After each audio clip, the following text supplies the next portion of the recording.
Welcome back to another video with That's Awkward ASMR. My name is Tatiana, and today I'm going to be talking about Animal Crossing Deserted Island Diary Volume 2. Remember, if you enjoy this video, to please subscribe, hit the notification bell, and like the video. It helps out a ton, and it also makes sure that you don't miss any uploads or live streams from this channel if you enjoy ASMR and gaming. Today we're going to be looking at the second volume in the Animal Crossing manga series, so if you are interested in seeing the first part, definitely go and check out that video. I will leave it in the cards up on the side so that you can go and watch that. It's back when I used the Memoji, so just be aware of that. I'm not going to look exactly how I do in this video. It's going to be really different, but you'll kind of get the premise of what the first book was kind of like, and then we'll talk more about what this one is like, or the manga. If you've seen the first one, then you already know that this story follows four really interesting and different and unique characters who are on an island, and they're basically with all of our favorite Animal Crossing friends, from Tom Nook to Timmy and Tommy. Isabelle makes an appearance in this book. I don't think she was in the first volume. No Marshall. Can't tell you how much I wanted to cry. This was my actual reaction when I found out Marshall was not in this book. Literally opened it and skimmed it immediately. Maybe volume 3. Maybe in volume 3 we'll get some Marshall, but all I want is to see Marshall. But there's a ton of new characters that you meet inside of this one, including characters like Red, Daisy May, Isabelle, like I mentioned, and CJ, along with plenty more that you meet, and returning villagers that were kind of introduced in the first one as well, including Raymond. Everybody loves Raymond. Do you guys remember that show? That show was beyond my years, but I remember that show being on TV because it was Manny from Ice Age. By the way, if you ever see me looking to the side over here, I have like little bullet notes of things to remember. Okay, your girl don't remember everything, so I've got stuff on the side. So if I'm ever like looking to the side and not looking like straight ahead, I'm looking at my notes and referencing them. First off, this manga is not out yet. My literal bookstore sends me books like a week before they are officially released if I pre-ordered them. It's very strange. I don't know if they just get stock and then they just want to get it out as soon as possible, but this book actually is not released until March 8th, 2022. Book 1 I found focused a lot on getting to know each of the characters. There are 4 in total, like main characters, which are like the human type characters. There's Guchan, and again, if I say these names wrong, I've thrown them into Google Translate and I'm trying my best. So Guchan is kind of sleepy, always sleepy, but also very curious and adventurous and interested in what everyone is doing, but is also always thinking about when the next nap will be, and I can relate, and I'm sure you can relate to that as well. So Guchan I absolutely love, and Guchan always has like, I don't know if it's a little snot, I don't know what it is, like maybe it's like, you know when like usually cartoons are animated, they're sleepy, they get a little drippy nose. I don't know, sometimes it has a face, sometimes he picks stuff up with it. I don't know about that little drippy thing. Then we have Hime Poyo, who's very strong-willed and is like richest of them all. Then we have Kuroyuki, who is very curious. Like, actually, Kuroyuki, it's almost kind of like Kuroyuki starts out every single new story like me and my friends did this day, and then it kind of goes through like what they did. And Kuroyuki, because of being so curious, often starts the shenanigans, and then, you know, each of them will kind of follow along with them. Sometimes they don't want to follow along, which is really interesting. So that character I find is the one they use to kind of progress stories. Like, it's the character that never says no inside of stories and always gets them into like different things that happen, which is really fun and interesting. But that's who Kuroyuki is. And then Ben is very studious, like, you know, reads books and is very knowledgeable about things, but at the same time each one of them is learning how to have this life on this island. So like I mentioned earlier, they'll learn things like fishing, they learn things like about bells, which is actually some of the plot lines in the stories going through, because they do like mini stories all the way through. I found it to be a really fun read. I actually just finished reading it, so I haven't had a lot of time for it to sit and like to think about it, but I enjoyed it. I laughed out loud a couple times. The way that this manga is drawn is so like, it's so funny, like the faces that characters make or the expressions they make when they're upset about something. I'll try to put a couple in here, but I'm not trying to spoil it. You will not see words, you're just gonna see little expressions if I can find any that aren't like gonna spoil you. But it's really, really good. The writing of this book, the writer of this book is again, I feel like I'm gonna say these names wrong. I apologize in advance. Is Kokunasu Rumba. I really hope that's pronounced correctly. Probably I couldn't even say correctly, right? So I know I didn't say that right, but they're so good at writing very funny and interesting characters. And even though everyone is kind of like how there's a rule in writing with like you want to have a bunch of characters who are like always doing crazy things and then a neutral character.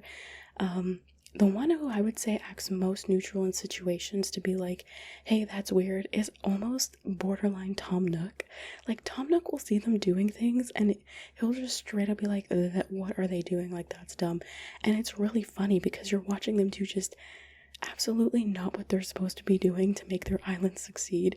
And like seeing Tom Nook like low-key judging them on the side is so funny. Or like Timmy and Tommy seeing them do stuff, or even I find Hime Pollo also does it a lot where it's like, are you serious? Like, what's going on here? Because Hime Pollo is a business woman, absolute business like expertise, okay? And I love all of the characters are so cute.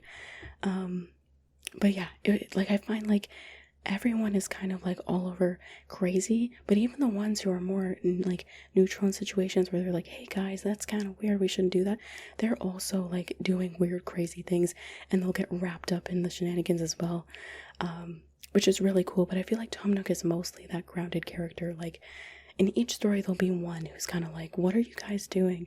And it's kind of funny, but it's never like they're always like that, like where their character is always just neutral every time. They'll still get involved with all of the crazy things that happen, which I appreciated, that not one character kind of stood out as like the boring one, you know. And I say that with like, if you've ever watched a show as a kid, there's probably a character that comes to your mind where like, oh, that was the boring kid, but that was probably just the kid who was literally being how I would be in real life. Like, should we be doing this? This looks dangerous. And that's when you're a kid, you're like, they're holding us back from the adventure, but that's the point of that character. So I appreciated that there wasn't like one single character doing that. Out of the main four that you're following all the time, it's mostly Tom Nook judging them, and Tom Nook judges us all. Tom Nook judges everyone. So it's also on brand for Tom to be the one who's like that in the corner, but also never interferes with what they're doing, which I also appreciate. It's just kind of comments that basically you're also kind of like, what are y'all doing? And then Tom will say something and you're like, I agree with Tom, like, what are they doing? So that was really cool. It was a really like interesting way that it was written. I find it really enjoyable and really exciting to kind of see what they're going to get into next. And like all the Animal Crossing characters are just as crazy and like have so much personality. And it's really cool to see how the writer like took the things that they'll say or that they'll do in the game and like translate it into here. So I'm sure if you know their catchphrases or you know stuff like that, you're gonna see that in the way that they speak inside of the manga. And it's really, really cool to like kind of watch it unfold. And it feels like there's no continuity errors. Do you know what I mean? Like, do you know what I mean when I say that? Like, it does. It's like, it's not like the characters are written so different. You're like, oh, this is separate. They feel very much like they would when they were in the game. There's something that Dom does that made me laugh so hard. And like, I don't know, it made me laugh so hard. If you read it, you probably know what it is, but I don't know. It just made me laugh hard in one of the stories, something Dom did, because I wasn't expecting it, but I felt like Dom would do that. Like, that's Dom behavior. So yeah, that's why I'm excited to see Marshall.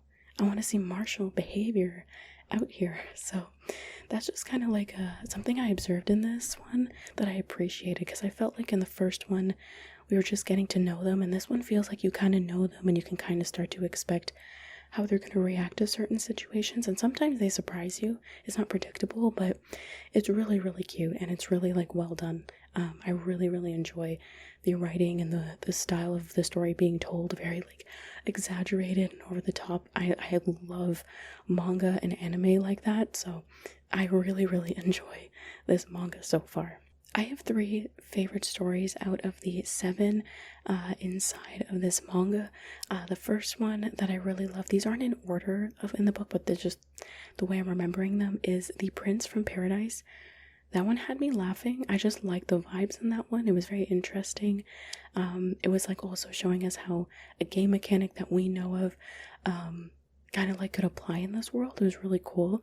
Another one that I really like is the Get Rich Quick by Investing in Turnips. These are like the names of these stories. Get Rich Quick by Investing in Turnips. That one's really, really cute. I really like that one because, I mean, I've never made enough money on turnips. Y'all know I am poor. Okay, I'm literally sponsored directly by viewers who are like, hey, I'm rich now. Here's some bells. So it kind of like deals with that, like getting rich with turnips, which was really cool to see, especially as someone who's never done that. Poor for life. Another one I really loved was Let's Raise the Island's Rating. I love that one because I think I like it also because Isabel's a little bit in that one, but I really enjoyed that story as well. They're all really good, but those 3 were the ones that stood out to me, and I was like, dude, I loved these so much. These are so cool. So yeah, those were the 3 I enjoyed. The island rating one kind of deals with like trying to get your island better, and then kind of like how would these 4 characters try to get their island better, right? Because they're so like quirky and all over the place, so that was really fun and entertaining to watch.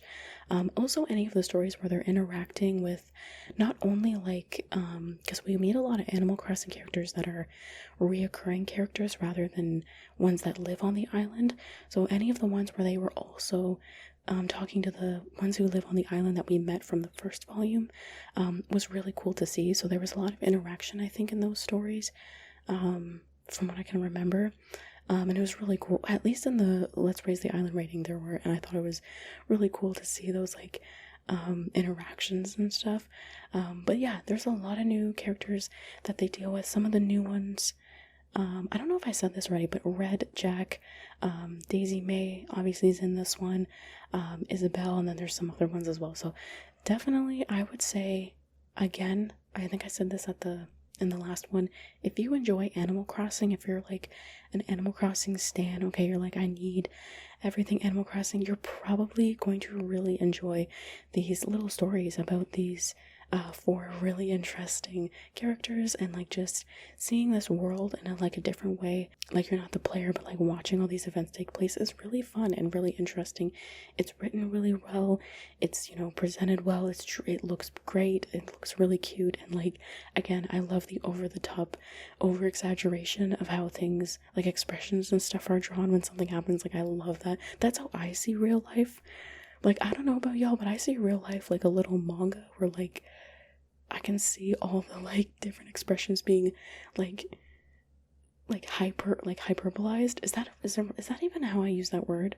Listen, I'm trying to sound like I know what I'm talking about. It's 4 a.m., okay? It's 4 a.m. I don't know what I'm talking about. Why am I up?